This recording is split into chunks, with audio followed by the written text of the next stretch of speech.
to welcome three amazing people with very different takes on the world, I think. Firstly, Lucy Formosa from MAGNA Global. Welcome, Lucy. Dan Cutrone from Avenue C. Welcome, Dan. And Ash Wong from Foundation. Welcome, Ash.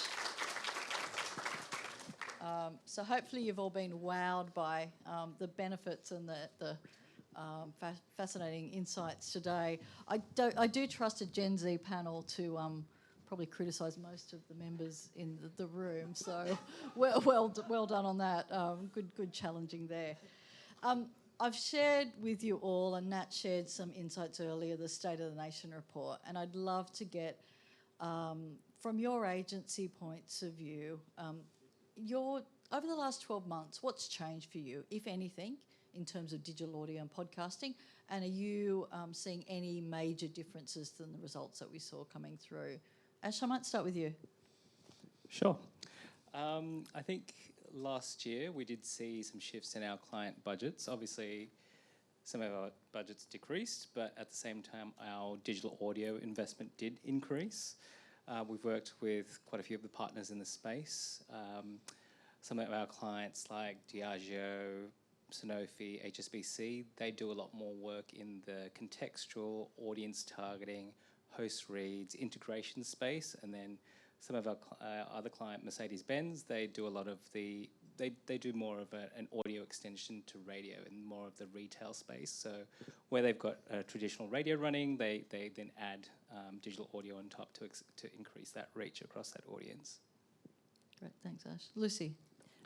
So from our side, what we've really seen is there's been growth going on into the digital audio sphere, and podcasts certainly really starting to increase. I think, several years ago, if you turn to any of the planners, and I'm sure you'd agree, Ash, that, if you talk digital audio, they would just say Spotify. That would be their go-to, and that's where the cash would really shunt.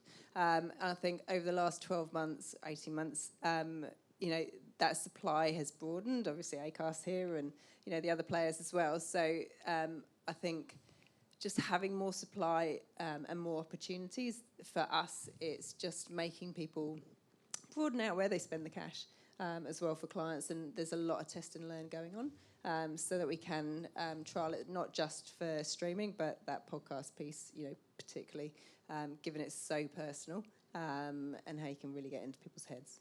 Fantastic. Dan? Yeah, so similarly, on our end, we've seen investments across streaming and podcast increase. I think when we start to look at the numbers over the last 3 years, it's tripled in terms of our investment in that space. So it's definitely growing. It was initially looking at how we can build incremental reach to our existing linear campaigns that we're running. And I think more recently we started to explore deeper partnerships with podcasts and networks, and how we can do things that are going much deeper, whether it is audio streaming or podcasting, and how we can start to build some of our brands within that space and create deeper engagement with those audiences for our brands. I'm going to go off script a little, just because I have fun. But you're all talking around, I guess, the expansion of the offerings in the market. They're often quite different environments. In terms of, from an agency point of view, you're obviously increasing the investment, which is great. But from an efficiency point of view, is that coming together? Are there difficulties there? Is it seamless in terms of the growth, or are there new things I think that there's come up? growth pains. Yeah. Going on, as how agencies are set up, is you've got your traditional buyers and planners sitting there, and then you've got digital on the other side. So we all talk about converged trading when it comes to TV and BVOD, but probably less so from an audio perspective, and that's something we're certainly trying to drive, is how do you bring the two together so that you're not treading on toes and you're not spamming people with ridiculous frequency as well, and you're trying to make it more seamless. So I think it is relatively early. I think Sarah had said that before, that or Sam, that it's relatively early from a podcast takeoff perspective, but there's a lot of learning being done, and we're all leaning in on it. Fantastic. Ash, I saw you nodding or disagreeing with? Definitely agree. I think one of the challenges we have had as we increase our spend into this space is some of the fragmentation in the market. As we work with more partners and wanting to do more of that integrated work from a host reads perspective, it means that the guys, our teams, are having to deal with more and more people and get more and more into the detail of what those reads are and getting them approved. So it does add to that trading process. So yeah, definitely agree with that. But definitely don't disregard the efficacy and the engagement that those formats drive. Yeah. I'd just add, if I can, I think with programmatic obviously coming more to the fore for digital audio and particularly podcasts, it's just making sure you're not getting, there's the controls being put in place, around frequency cap and, just making sure that you're leaning in and being sensitive to your listener as well, and not just abusing them with 50,000 ads in one podcast. So on that programmatic point, definitely audio programmatic is taking off. From an omni-channel point of view, is it finding its place within that mix there? Dan, are you thinking programmatic including audio, or are you thinking programmatic audio over to the side? Yeah, it's probably a difficult, tough question for our agency when it comes to programmatic, because we are utilising it when we see the benefits of it across the campaign success, but we are really keeping in mind the working media costs and non-working media costs, and ensuring that whatever we do is maximising those accounts. And I guess an agency of our size, an independent agency, we've probably got some of the more smaller tier clients in terms of their volumes and spends. So we haven't started to see those huge opportunities to see the benefits of driving the most working media into programmatic. So a lot of what we're doing today, up until this point, is a lot of direct activity where we can drive a lot more media across, have greater control of frequency management, and kind of deal with the creative output directly with our suppliers. Right. And Lucy, and weirdly enough, our next conference is on out of home, so that's a similar discussion around areas that have quite different creative needs, audience calculations, etc. But is audio starting to go into that omni-channel mix? For us, definitely. We are big on trying to, I'm not saying stalk people, but obviously high-value audiences, making sure that you're finding the right audiences and looking at it not just by channel, but how can you take it across multi-channel, and that's where programmatic for us really comes to the fore. So, yeah, that's where I see the growth within media brands for digital audio is through that programmatic lens, so that you can put your controls in place, you can make it more seamless, and you've got the audience overlay as well. Yeah, that was, I think, in the State of the Nation, one of the big bits, that audience overlay really jumping from last year, and the US, we're seeing that as well. Ash, are you using programmatic? Yeah, no, we definitely are. I would say that in terms of trading practices and applying the right controls, to Lucy's point, it's really important for the user experience and how they're experiencing the frequency of those ads. At the same time, I think that digital audio trading within sort of the platforms isn't quite at the level of the sophistication of where video and screens are. So if you think of how we trade video inside of the key DSPs, you've got planning tools that allow us to say, hey, this is how much money you're spending on linear, this is how much money you should put into digital video, and this is your overall reach to drive maximum 1+ or whatever your frequency goal is, to drive efficient buying, to ultimately drive better outcomes for your clients. And I think that that's an area where digital audio is yet to build on that journey inside some of those buying platforms, so we can do that kind of planning inside of implementation planning inside of the DSPs. Right. And many of you I know were at the Herd conference. Someone said a few days ago, surely it was longer than that, but a week or so back. And listening to some of the discussion that radio, from very much the linear still being the majority of the dollars, and that challenge to get brand dollars, and being in that performance space, whereas we flip and look at digital audio, we're actually saying, it's thriving in the brand space and probably not performing as well as in the performance space. is there a barrier there in terms of metrics? I'm just, it's a very similar content. I'm just wondering why it's such a different composition of a advertiser audience there. Yeah, I'll jump in. So yeah, in terms of when you think about streaming and podcasts, I think historically all the metrics that have been in place have been built to focus on less around immediate results and more around long-term impact for brands, and looking at those brands that have seen huge amounts of success historically, like MailChimp and Shopify and Wix, etc. Those brands have built their businesses from those platforms and built those brands, and over time built credibility. I think more and more so over the last few years, we've started to see the metrics get better.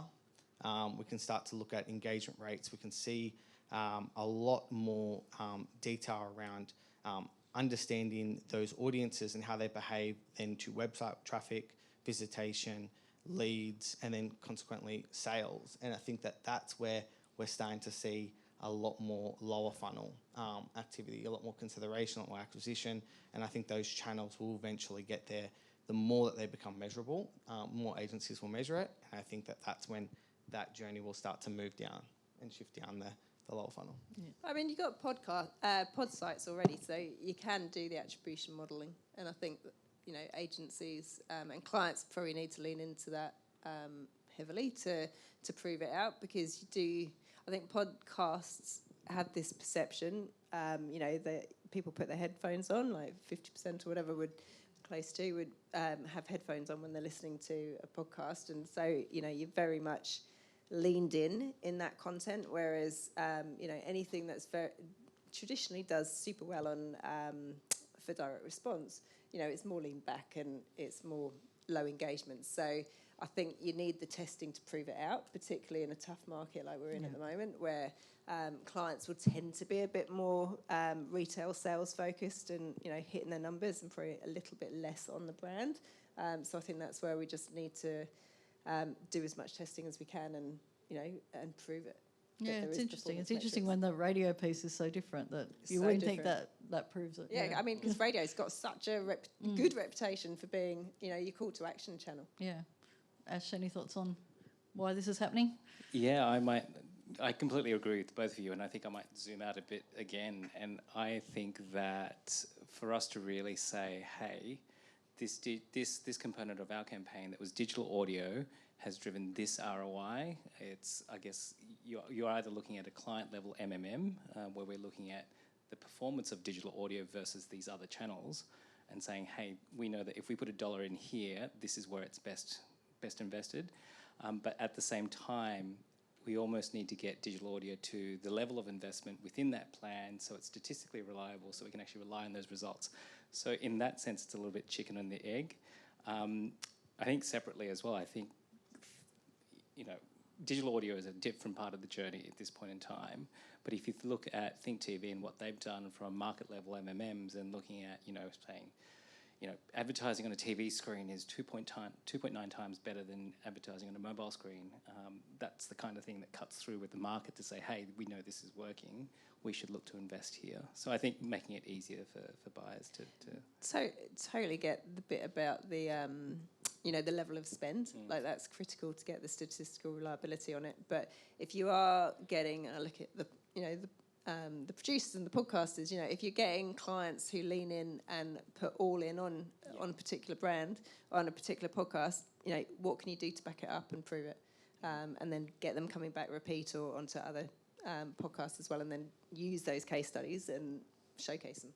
Yeah. And that's really the challenge to the room and the people in the industry, for us to be able to do that and use that to showcase the power of your channel.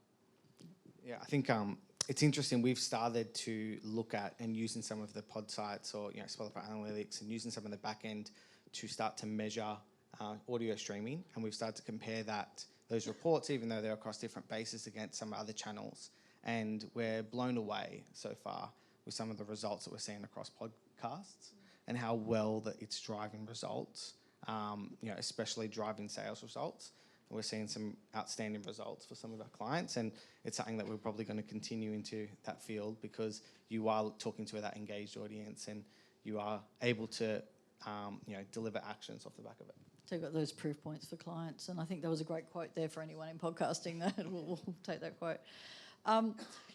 Creative, Lucy. I'm not sure if you were here earlier, but we saw some great work from Ralph and Andy on developing great creative. And every year we're here talking around that we need more investment, more tailoring, using DCO, using the smarts, and I don't know, I feel like it's a broken record to an extent. We sort of move forward, but not as fast as we think we're going to move every year. And I know you guys are on the media side of things, but in terms of that creative, getting the right creative from creative agencies or driving it from a planning point of view, what's the barrier? Is there a barrier? I think for me it's education. I think, we are on the media side, so not in the creative side, but I think there is a lot to be said for tailoring the creative to podcasts in particular. You can't just take a radio 15-second ad or a 30-second ad and put it straight into a podcast. You need to tailor it, and I think, as a collective industry, there's a lot of work that could probably be done to improve how creative agencies treat podcasts. And there's so many experts in this room and beyond, like how can we leverage that to the greater good? Because yes, there is DCO that you can do, but in terms of really tailoring your ad, but that's probably only just starting to get some traction on radio. Yeah. So probably a little bit, behind the 8 ball when it comes to pods or digital audio streaming. But yeah, it's very slow. I think there's some education that could be done here. Yeah. Dan, any secrets? Yeah. I mean, I think that we're definitely behind. I think when we start to think about creatives, a lot of the networks and a lot of the independent audio space, production houses are really benefiting at the moment. They're the ones that are building the assets, because I think that creative agencies are missing a massive trick here around building creative assets building audio assets first for clients. It always becomes an afterthought. And a lot of the time when we're pulling together plans and putting together recommendations around channels, creative agencies would love, and it makes a lot of sense because there's so much production budgets behind it, they're putting video assets first. And that is the staple piece within their business. And there's so much emphasis that can be had across audio and creating emotive audio ads. And I think that we heard that about how powerful and how impactful that can be against ROI. So I think that if we can bring that same philosophy across into audio space that we are building in video, if there's sonic branding that we can then pull through, I think that we can have a much more omni-channel approach when it comes to creative, apart from just at the moment where I think a lot of the time it is centered around the hero primary asset, and the other assets become afterthoughts from thereafter. Ash, are creative agencies losing money by not doing more in audio? I don't think they're losing money. I think they're definitely still making a pretty penny. I would probably say that from a DCO perspective, I think I completely agree that the creative agencies need to be educated and brought on the journey. I think client legal approvals are still an education of what can actually be done in that space and the speed that they would actually need to work at to approve, or the framework of how they approve DCO creative needs to change. Otherwise, you're going back to creative agencies supplying static, fully supplied assets for approval from legal, from the client, that they get run. So, yeah, there's definitely an education piece there. Well, they've come to the party when it comes to TikTok or, any of the 6-second bumpers that, previously weren't there 10, 15 years ago. So it can happen. It's just slow. Yeah, but I guess from a DCO point of view, there could be 300, 400 different, totally. That fear of something wrong appearing. I'd love a good story. Media agency, we want a good story. Is there any example of great audio work in the digi space that has surprised you, whether you've done it or you've seen it elsewhere? What's really sort of shone through? Dan, have you got an example of good work? Look, we've recently leaned on a lot of our partners to help us to build audio assets because we don't have them readily available. We don't have them part of our suite. So when we do recommend audio, we go to our partners that know their audience best, help to create those best audio assets. And I think that from doing so, we've seen really strong results, whether that is measuring against industry norms against consideration, or actually looking at purchase intent. We've seen from a number of our brands where they've tripled, pre and post.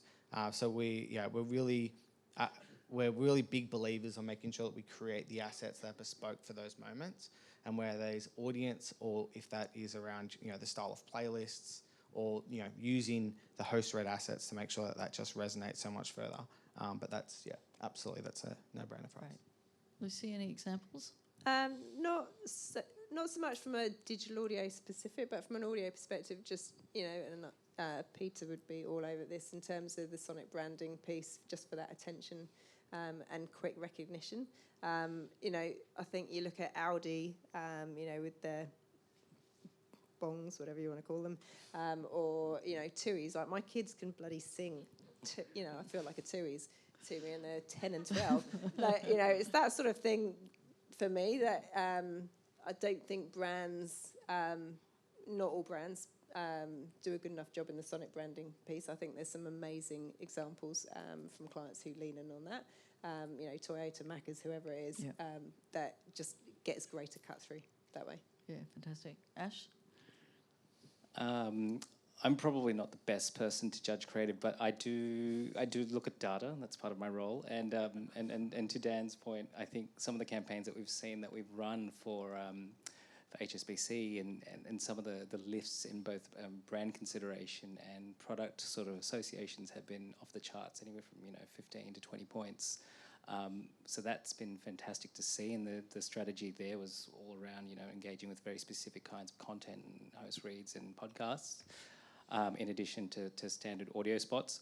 I think that our next thing in that space would be good to go down and how we can integrate that better into MMMs from a client measurement point of view, because I think the level of spend we had didn't quite show through in the results, and it's making sure that we do have that to make sure that there's continued investment into that space. And we will be, and Nat's on the hook for this one, working with a lot of the market mix modelling agencies to work out what the best data that can come through. So level of spend, but also, so all the people in this room know what data will work best in those models. So we'll keep the industry informed on how those conversations go, because every channel, every format wants to come out strongest in market mix modelling, so we want to give everyone the best opportunity to shine there. You may have touched on this already, but I'd love you to land as a last point on, while you've got the ears of all the people who can make the industry even better, what's the one thing that you would request that we all work on together to make digital audio, the digital audio market better in 2024? Who wants to start? Dan, do you want to? Yeah, sure. I'll take it. So I think what we'd love to see is looking at dynamic ad insertions, or streaming ad insertions. I think that if we can, as an industry, operate more so in that space, that we can get better at understanding audience engagement across whether it is streaming or podcasts, have a better look at campaigns from both a post perspective but looking in, because there is still that disconnect around downloads, buying against downloads, which if anyone looks at the monthly podcasts top ratings, there is still downloads and listens, and that can be up to 7 times difference between the two. So just trying to get closer to the listeners, closer to the audiences that are actually consuming those. I think that would be a huge benefit for our business, to understand those audiences that are consuming it here and now. Great, thanks. Lucy? For me, it's the measurement piece and just proving out digital audio. I'm a big fan of audio as a whole, so just being able to support it. I think radio last year probably got unfairly handled by the industry, with spend coming off more than it probably should have, particularly as it's not back to pre-COVID levels. So for me, I think there needs to be some more work to prove it out, and it is successful, and if we can get some more attribution studies, MMMs, whatever it is, to prove out audio as a whole. So it's that performance piece of definitely. Yep. Okay, great. Ash? Mine's going to be very short and sweet. I think make it easy for brands to invest, give them the data that they need, and then make it easy for them to transact. I think there's scale there. We've seen some great creative options. We've seen, the true crime piece and the engagement and the solution-led link that we can make there. Take advantage of all of that scale that you have in market and make it easy to transact on that and take advantage of that audience for our brands. Because I think that's when we can start to increase spend and really drive that spend and translate that into results. Okay, I'm going to pin you down on that. To make it easy, so what's that missing piece there then? Come on, you're the data person. You've been looking at this. What's the missing piece? There's a couple of things. I think from a physical programmatic trading point of view, I think it's the planning piece. How do we drive that 1+ reach using digital audio? So, of all the different formats, if we're thinking about driving audio, how do we use that to drive the overall reach? I think the second part is definitely around the host reads. We love them. The integration is amazing. But when you start talking to quite a number of them, there is and I don't have a solution for this, there is a fair bit of heavy lifting. I know on some of the campaigns that we've done, I think we worked on a project for Warner Brothers, and it was, I think the team were literally pulling their hair out because they were very specific about the podcast that they wanted to be in, and they ended up working with quite a number of suppliers, and there was a lot of back and forth. Yeah. Okay. And I think that's a recurring theme when you want the integration, it comes with effort as well. Okay. Yeah. That's great. Could everyone thank the panellists?